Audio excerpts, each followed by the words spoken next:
Alright, so here we are on the Edmodo homepage.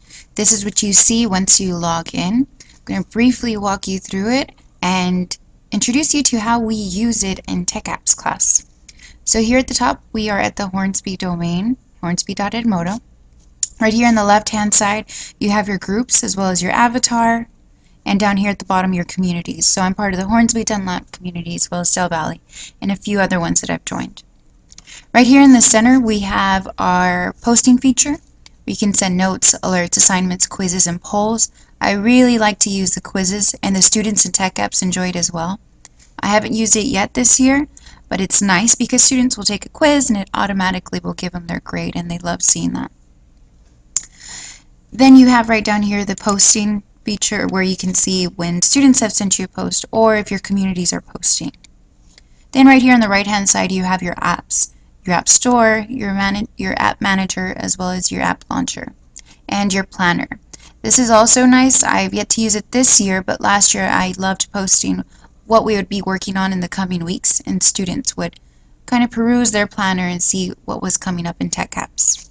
Right here at the top you have your search tool, your home, your progress, where you can see how students are doing in class, discover, where you can check out different lesson plans and see what other teachers are doing, and then you have your library feature, which is pretty important.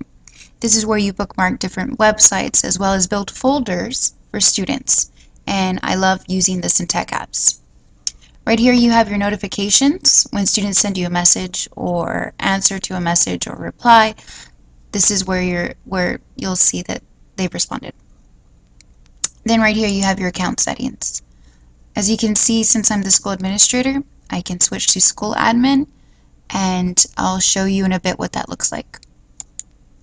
So these are the groups that I've created. I have a group for 1st, 2nd, 3rd, 4th, and 5th grade. Last year I also started something called the Class of 2020 group. So it was for the outgoing 5th graders.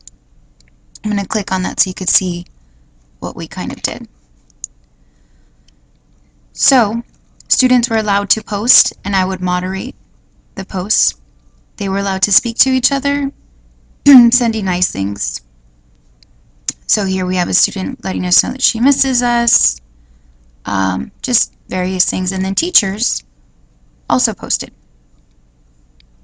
And then within this group I also created a folder for them, the alumni folder, where I posted websites that I felt would be helpful for them in middle school. So that's the Class of 2020. Then we have this year's 5th grade group. Now let me show you how I like to use it. So every week I'll send out, this is for parents, every week I like to send out a message letting students know what we're doing for the week. Let me try and find one. Or just little tidbits like this. And I'll post a link. Then we have our other specials areas teachers that like to post. So usually the assignments will go up. I'll give you a better example. This week the 4th graders started on an assignment on hardware and software. So they logged in after finishing their keyboarding on learning.com. They read their assignment, we discussed it, and then we discussed what next week's activity would be, which is them designing something using paint.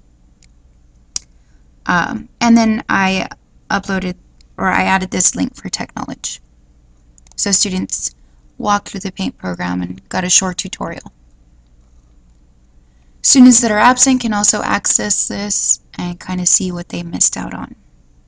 Right here, once you click on a group, you'll see the settings. I have the group code that I give to the students, and the folders that I create, and also the members, how you manage the members.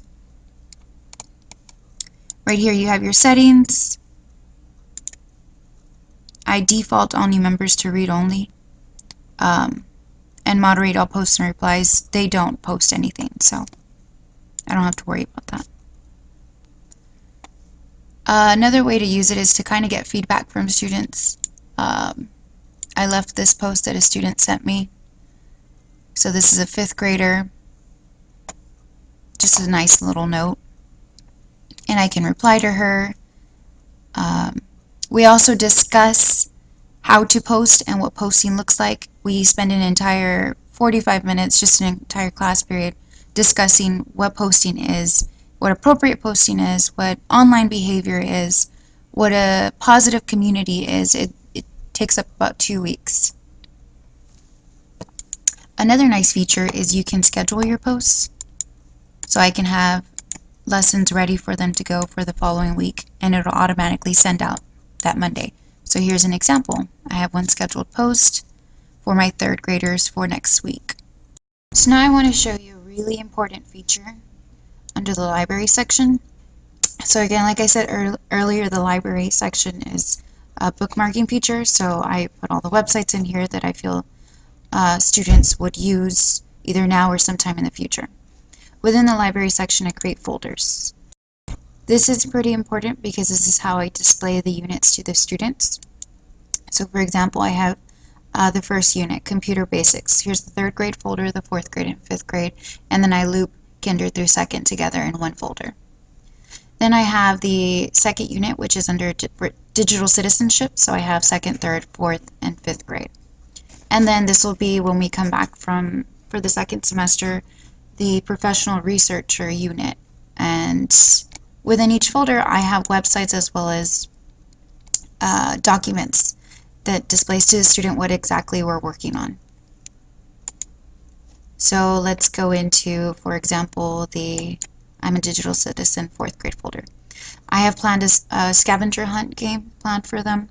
So we'll begin the unit discussing it, and then when the student logs in, they can go into their folder and click on scavenger hunt game, and it's going to lead them to the website.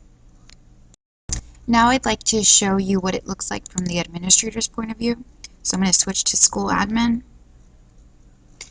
This is a nice feature because you can check out all the members that you have at Hornsby. If there's somebody who has left the school, you can remove them as a member from Edmodo, which is really important when it comes to keeping the students safe and keeping the Edmodo community closed. So you can also see all the students that are in here, as well as their ID numbers. And you can also change their passwords.